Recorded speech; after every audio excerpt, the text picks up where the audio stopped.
Hi Henry, how you doing? Hey man, I'm good. I'm good. So, I guess the first question is, how did it feel when Brave CF reached out and told you you'd be main eventing one of their shows in Sweden? Man, I jumped at the opportunity. We first heard from the opponent and we didn't even know it was gonna be for Brave.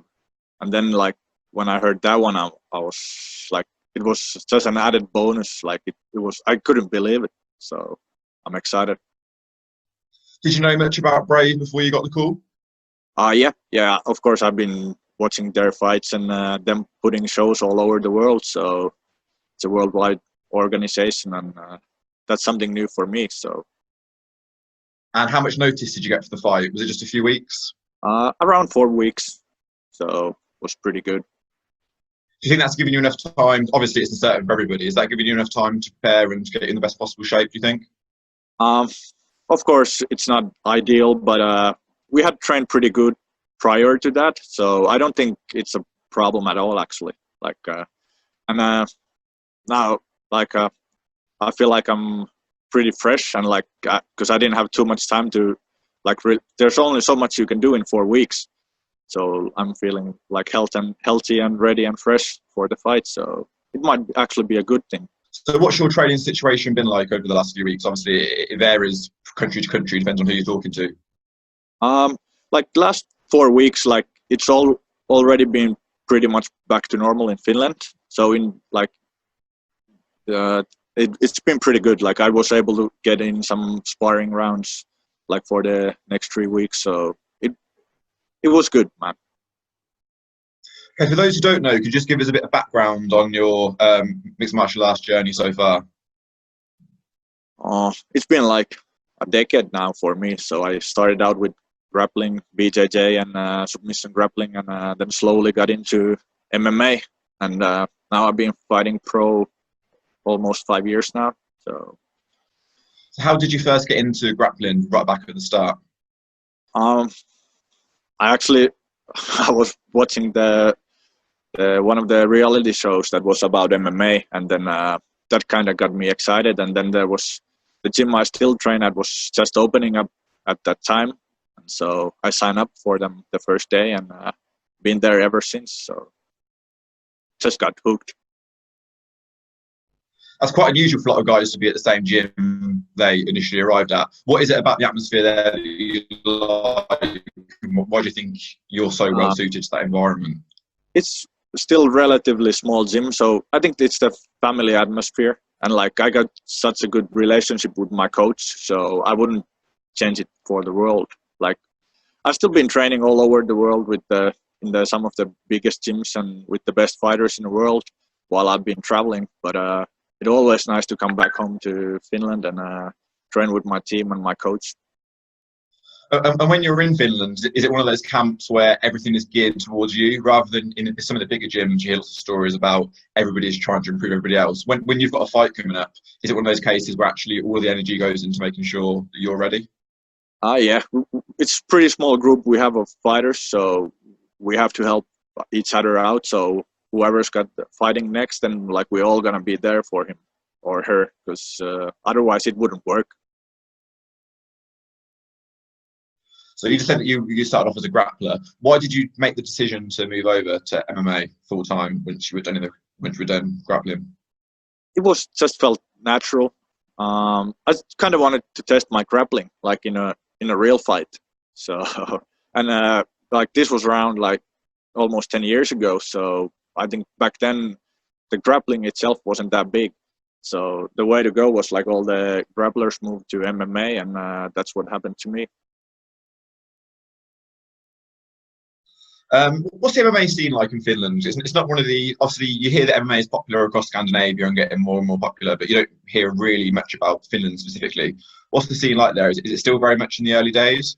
Um, it's definitely been getting better over the recent years, but I think we're a little bit behind, for example, Sweden, where we're fighting now. So it's a little bit smaller than here, but we're getting there, little step by step.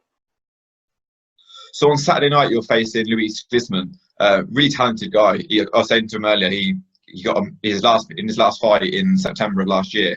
It's a really, really impressive victory over a UFC veteran, and it was dominant. It wasn't really competitive at all. Are you expecting a big step up compared to what you're used to? Yeah, for sure, no doubt about it. Like it's the toughest fight of my career. And, he's the best opponent I've faced so far. So, but I think now it's the time for me to do it.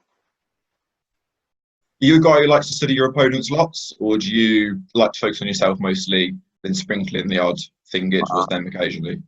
I didn't watch these fights too much. I just went through a few of them, like when we got offered the fight, and then we're like, oh, okay, this looks good, and everything's looks suitable. So then, after that, I haven't really watched these fights or anything. I know my coach been going over them and preparing the training, so according to that, so I'm ready for the fight. But yeah, not myself too much. So obviously your speciality is your grappling. He also loves to grapple. How do you put your grappling games up against each other? I don't know. I think that's something we're gonna find out on Saturday. But I'm confident in my grappling going up against anybody. But in my previous fights, it's something that I've been able to kind of fall back on. Like if the fight's not going my way, I can always go back to my grappling, and it will kind of bail me out. But in this fight, I don't think that's gonna be the case. So I have to be ready for everything, because Louis is real strong grappling as well. You guys got any favourite positions when you're running on the ground? You a guy that likes playing on bottom, or do you like being on top or half guard? What kind of positions do you like being in? For MMA, definitely on top. When the punches and elbows are involved, I'd rather be on top for sure. But sorry, carry on. Yeah, but I'm not afraid to be put on my back either. But yeah, for offense, so definitely on top. Did it take a long time for you to adjust to the strikes that throw in MMA? How long did that transition period take?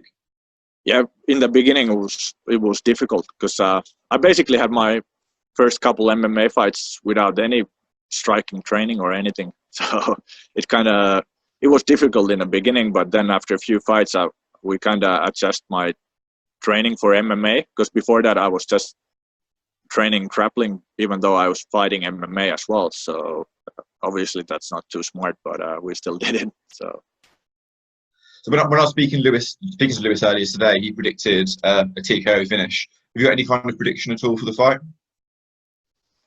I don't know. I think it might be decision. I think we're gonna be fighting for 15 minutes, and that's what we prepared for. Is this just a one-fight deal with Brave, or have you got a slightly longer contract? For now, just one fight, and we go from there and see what they think and what we think, and figure out that next week then. So is the ultimate goal to put in a big performance Saturday and then get signed to a longer-term contract? Is that something you'd like? Definitely. Brave's a huge organization, and they putting on regularly the fights, so I'd love to work for them in long-term as well. Brilliant. Well, thanks very much for joining me this morning, and I wish you all the best on Saturday. Thank you, man. Thanks, Henri. Cheers, buddy. Yeah.